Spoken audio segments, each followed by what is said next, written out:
اس کے بعد میں تقریر پیش کرنے کے لیے شیخ عاقب ابن شیخ جمیل صاحب کو آواز دیتا ہوں کہ وہ آئے اور تقریر پیش کرے۔ ان کے تقریر کا عنوان ہے ارادے جن کے پختہ ہو اور نظر جن کی خدا پر ہو۔ یہ اردھا پور کے رہنے والے ہیں اور حفظ اول کے طالب علم ہیں۔ نحمد و نصلی علی رسول الکریم، اما بعد فاعوذ باللہ من الشیطان الرجیم، بسم اللہ الرحمن الرحیم۔ ولا تہینوا ولا تحزنوا وانتم الاعلون ان کنتم مؤمنین، صدق اللہ العظیم۔ آج میں تقریر کا عنوان ہے ارادے جن کے پختہ ہو، نظر جن کی خدا پر ہو۔ قوم کی تاریخ، عظمت، استقامت، عزم مصمم، علم، فضل، ایمان، یقین، صدق و صفا، عدل و انصاف، شجاعت و ہمت، جذبہ اظہار قربانی، حسن اخلاق و کردار فہم، جد و جہد اور عزم سے تشکیل پاتا ہے۔ جو لوگ ان کمالات سے اس قدر آراستہ ہوتے ہیں اسی قدر سر بلند ہوتے ہیں، تاریخ کے اوراق پر آفتاب و مہتاب بن کر چمکتے ہیں۔ ایک مرد مومن عزم مصمم، پختہ ارادہ، خداوند قدوس پہ اعتماد اور زیور ایمان یقین سے آراستہ ہوتا ہے تو باطل طاقت سرد پڑ جاتی ہے اور ان کے سامنے قوت ایمانی، طاقت روحانی کے ایک آئینی دیوار بن کر کھڑی ہو جاتی ہے اور ان کے دوبوں اور دھماکے میں مان پڑ جاتے ہیں۔ اور ان کے کوئی افراد یا کوئی مسلمان اگر ایمان یقین سے خالی ہوتا ہے، ایمان باللہ اور ایمان بھی رسول سے چشمہ پوشی کرتا ہے تو اسے نظام قدرت اسے حرف غلط کی طرح مٹا دیتی ہے۔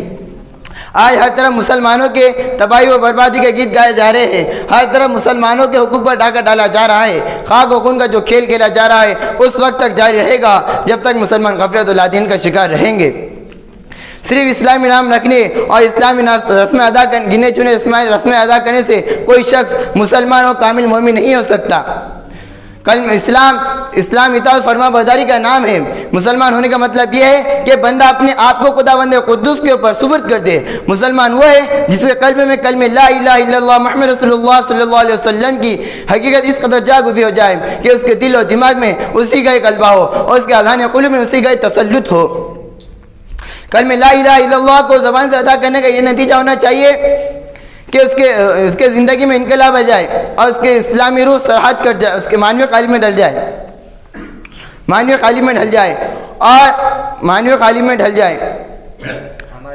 ہماری زندگی میں انقلاب آ جائے اور ہماری زندگی میں غیر اللہ قانون نام کا ہی باقی نہ رہے اور ہمارے دلوں میں غیر اللہ وقاف ذرا بھی نہ آئے، بلکہ ہمارے رگ رگ میں، ہمارے ریشے ریشے میں خداوند قدوس کی کبریائی و تقوی و طہارت سرحد کر جائے اور اللہ کے سوا کسی کے آگے ہاتھ نہ سر نہ جھکائے اور اللہ کے سوا کسی کے آگے ہاتھ نہ پھیلائے۔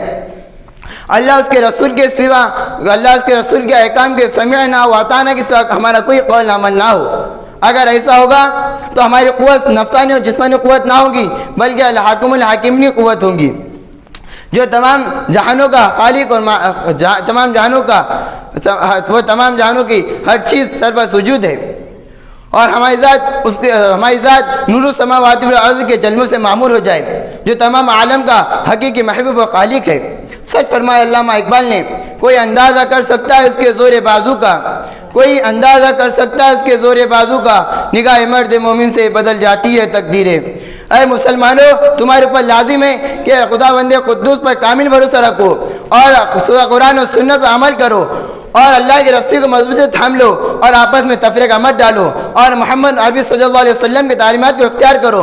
یاد رکھو، اگر اللہ کے احکام کو بھلا دیا تم ذلیل و رسوا ہو جاؤ گے، دنیا تمہیں ٹھوکر مار کر پھینک دے گی اور تم صفِ ہستی تو فی غلط کی طرح مٹا دیے جاؤ گے۔ اے مسلمانوں، خدا نا شناسی اور دین بیزانی نے تمہیں پس پشت اور تباہی کے گہری کھائی میں ڈھکیل دیا ہے اور تمہارا سطوت و شوکت چھین کر عزم معطل بنا دیا ہے اور تمہارے خدا اور محمد صلی اللہ علیہ وسلم سے تمہاری بے وفائی اور پیمان شکنی نے تمہیں زیر کر کے اور دنیا کے سامنے گھٹنوں کے بل بٹھا دیا ہے۔ تاریخ شاہد ہے اور واقعہ زبان حضرت شہادت دے رہا ہے کہ تم صحیح معنوں میں مسلمان رہے اور تم احکام خدا بندی سے عمل کرتے رہے تو دنیا کی دین اور دنیا کے بارے میں ان کی نظر خداوند قدوس پر رہی تو زندگی کے ہر میدان میں فتح و ظفر اور کامیابی ان کی قدم چومتی رہی. اور جب اللہ اس کے رسول کے حکم کی خلاف ورزی کی اور دوسری شرکت اختیار کی تو کثیر تعداد میں ہونے کے باوجود کمزور دشمنوں سے ہاتھوں پیٹ گئے. وہ معزز تھے زمانے میں مسلمان ہو کر اور ہم خار ہوئے تاریخ قرآن ہو کر. وہ خدا کی ذات پر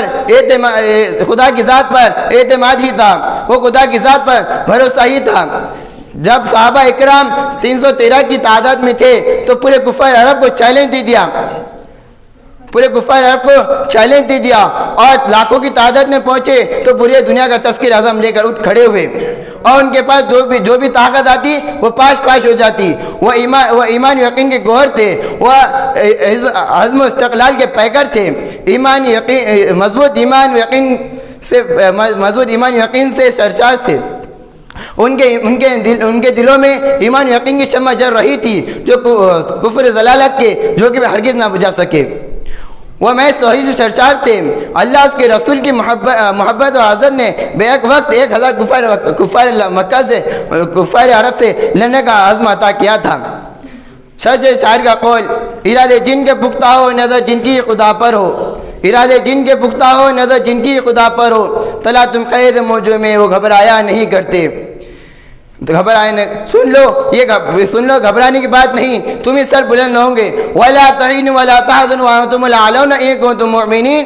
عزت و عظمت تمہیں عطا کی جائیں گی, شوکت و صدوہ تمہیں سے سرفراز کیا جائے گا, مگر یاد رکھو خداوند قدوس کے احکام کی خلاف ورزی مت کرنا اور اس سے روگردانی مت کرنا اور اللہ کے حبیب محمد صلی اللہ علیہ وسلم کی تعلیمات سے نظر انداز مت کرنا. اگر تمہارا ایمان, تمہارے یقین, تمہارا خدا ذوالجلال پر ہے, نظر تمہارے خدا ذوالجلال پر ہے اور دنیا کی کوئی طاقت متزلزل نہیں کر سکتی, دنیا کی کوئی تلاطم قید موضوع متزلزل نہیں کرتے. آج بھی تمہارے اندر صدق صدیقی, عدل فاروقی, سخاوت عثمانی, جذبہ حیدری اور احسار حسینی, سرات حسینی,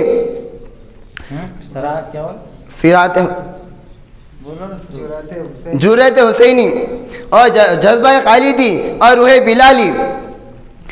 بلالی, صراحت حنفی اور ہمت حنبلی, عزم سعیدی اور دعوت علی اللہ, توکل علی اللہ اور ایمان باللہ اور ایمان بالرسول پیدا ہو جائے تو دنیا کی باطل طاقتیں اور تلاطم خیز مجھے بھی اور زمانے کے نشیب و فراز تمہارا کچھ نہیں بگاڑ سکتے. وآخر الدعوانا عن الحمد للہ رب العالمین.